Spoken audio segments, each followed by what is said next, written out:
ಎಲ್ಲರಿಗೂ ನಮಸ್ಕಾರ. ನಮಸ್ಕಾರ. ಎಲ್ಲ ರಾಮನಗರ ನನ್ನ ತಂದೆ ತಾಯಂದಿರಿಗೆ, ಯುವಕರಿಗೆ ಚಾಮುಂಡಿಯ ಈ ಒಂದು ಪವಿತ್ರವಾದಂಥ ಕರಗ ಮಹೋತ್ಸವದಲ್ಲಿ ನನ್ನ ಸಾಷ್ಟಾಂಗ ನಮಸ್ಕಾರಗಳು. ಇದು ಪವಿತ್ರವಾದಂಥ ಸಭೆ. ನಿಮ್ಮ ಅಭಿಮಾನಕ್ಕೆ ನಾನು ಗೌರವ ಕೊಡ್ತೀನಿ. ಆದರೆ ನೀವು ಕೋರ್ಟಿನ ವಿಚಾರ ಇಲ್ಲಿ ನನ್ನ ಮೇಲೆ ಒತ್ತಡ ಹೇಳಕ್ಕೆ ಹೋಗ್ಬೇಡಿ. ನನಗೆ ಭಾವನೆ ಗೊತ್ತಿದೆ. ನಾನು ಇಲ್ಲಿ ಕೋರ್ಟಿನ ವಿಚಾರ ನಾನೆಲ್ಲ ಮಾತಾಡೋಕ್ಕಾಗಲ್ಲ.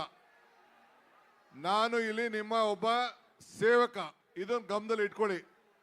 ನಾನು ಮುಖ್ಯಮಂತ್ರಿ ಇರ್ಬೋದು, ಆದರೆ ರಾಮನಗರ ಜಿಲ್ಲೆಯ ಮಗ. ಆ ಮಗನನ್ನ ಹೆಂಗೆ ಕಾಪಾಡ್ಕೊಳ್ಬೇಕು ಆ ಕೆಲಸ ನೀವೆಲ್ಲ ಸೇರಿ ಮಾಡಬೇಕು. ನಿಮಗೆ ಒಳ್ಳೇದಾಗಬೇಕಾ? ಸುಮ್ಮನೆ ಇರಿ. ಇವೆಲ್ಲ ಏನು ಹೇಳ್ತಾರೆ ಮೀಡಿಯಾ ಅವ್ರು, ಏನು ಹೇಳ್ತಾರೆ? DK ಶಿವಕುಮಾರ್ ಒತ್ತಡಕ್ಕೆ ಮಣಿತಾ ಇದ್ದಾನೆ ಅಂತೇಳಿ ಬರ್ತಾರೆ.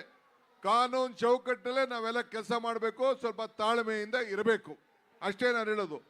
ನಾನು ಹೆಂಗೆ ದೇವ್ರ ಮೇಲೆ ಪ್ರಾರ್ಥನೆ ಮಾಡಿದೆ, ನೀವು ಪ್ರಾರ್ಥನೆ ಮಾಡಿ.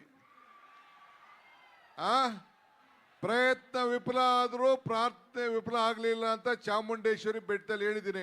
ಹೇಳಿದ್ದೆ ತಾನೇ ನಾನು? ನೀವು ಹಂಗೆ ಚಾಮುಂಡಿಗೆ ಈಗ ಹೋಗಿ ಪ್ರಾರ್ಥನೆ ಮಾಡಿ, ಭಗವಂತ ತಾಯಿ ಒಳ್ಳೇದು ಮಾಡ್ತಾಳೆ. ಆಗ್ಬೋದಾ?